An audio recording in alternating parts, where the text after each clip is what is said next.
Tentang siapa sebenarnya yang harus membayarkan si performing rights itu, apakah penyanyi ataukah penyelenggara acara. Yang kedua adalah mengenai izinnya, apakah khusus untuk performing rights ya, saya bilang, karena banyak yang nggak mengerti perbedaan antara mechanical rights sama performing rights. Khusus performing rights, apakah harus izin dulu baru dinyanyikan, atau menyanyikan itu sudah termasuk izin kalau sudah membayar ke LMK. Tinggal itu aja sih sebenarnya. Ininya apa permasalahannya?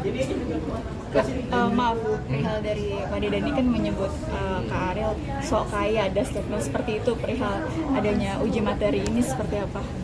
Iya, kalau misalnya Mas Denny bilang sok kaya itu kan mungkin bahasa yang biasa Mas Denny gunakan ya, maksudnya bahasanya itu bahasa obrolan biasa gitu, bukan statement yang apa, yang resmi.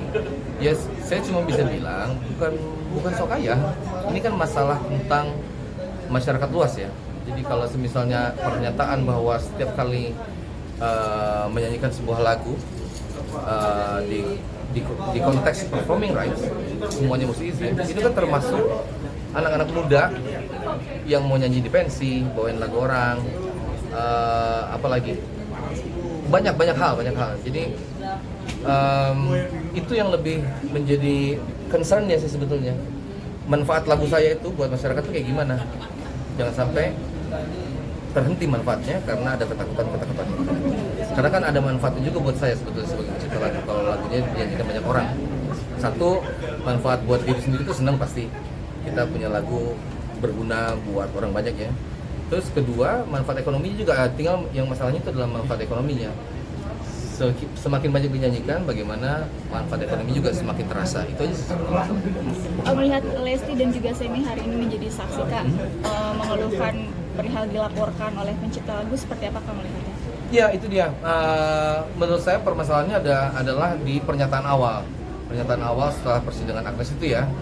Ya menurut saya itu nggak jelas, terlalu singkat untuk bisa dipahami oleh masyarakat luas. Sehingga itu tadi ada orang-orang yang tidak terlalu mengerti, sehingga terus mereka beraksi gitu.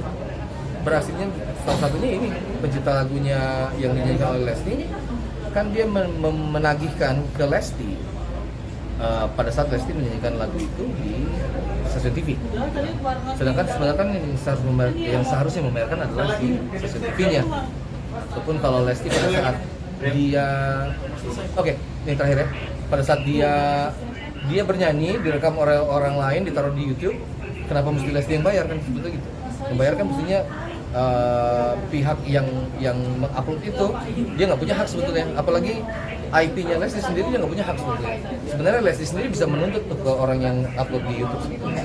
Tapi kalau masuk ke YouTube itu udah ada mekanikalnya, udah ada mekanismenya tentang pembayaran itu, jadi nggak terlalu masalah sebetulnya. Jadi YouTube akan membayarkan ke publisher yang dimana pencipta lagu itu bernama, seharusnya begitu. Terima kasih banyak Kak.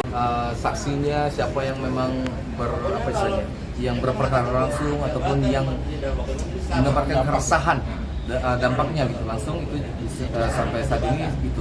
Tapi yang kita paling senang sebenarnya adalah minggu lalu keterangan dari pemerintah, yang dari waktu itu kita kan minta keterangan dari pemerintah kan, dari aksi punya pendapat A, kita punya pendapat B, dan tidak ada yang menengahi. Waktu itu nggak ada yang menengahi, kita minta, waktu itu kita mendatangi Menteri Hukum, sempat juga, tapi melalui sidang MK ini, begitu kemarin dipanggil, kesaksian dari pemerintah, dari Presiden itu utusannya dari JKI, dari DPR juga ada, mereka menerangkan bahwa mereka menerangkan bahwa seharusnya yang membayar itu adalah penyelenggara acara.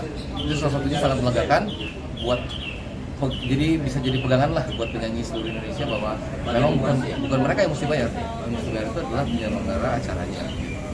Kang Ariel sempat menyoroti LMKN beberapa waktu lalu. Ya. Untuk sekarang ini prosesnya, melihat LMKN apakah udah mulai terbuka kah atau seperti apa ya? apa gimana? Ya, yang saya lihat dari laporannya sejauh ini memang ada perubahan yang lumayan signifikan ya dari LMKN dan LMK cara kerjanya.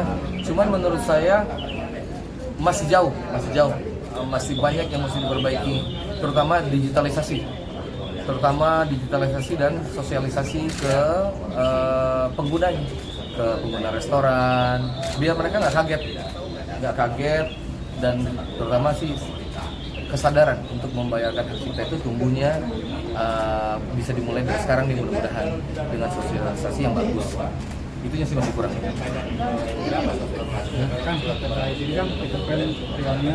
Ya. Kenapa? Kenapa tuh? Katanya denger cerita-cerita dari mereka malah justru Kang Ariel sendiri yang minta mereka untuk balik lagi gitu. Itu Ya, benar nggak sih? Oke. Sebenarnya Peter Pan Reunion itu bukan reunion sebetulnya. Jadi kayak seru-seruan balik lagi nyanyi lagu-lagunya Peter Pan. Kebetulan karena Noah kan lagi hiatus tuh. Jadi kalau dan di Peter Pan yang format yang kemarin ini kan ada Lukman. Kalau saya juga ikut nyanyi, jadi kayak hilang hiatusnya Noah, jadi saya nggak bisa ikutan. Tapi saya sangat mendukung sih sebetulnya kegiatan ini. Jadi kan itu kayak mengobati kekangenan fans Peter Pan.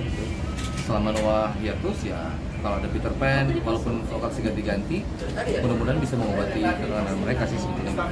Berarti bener Kang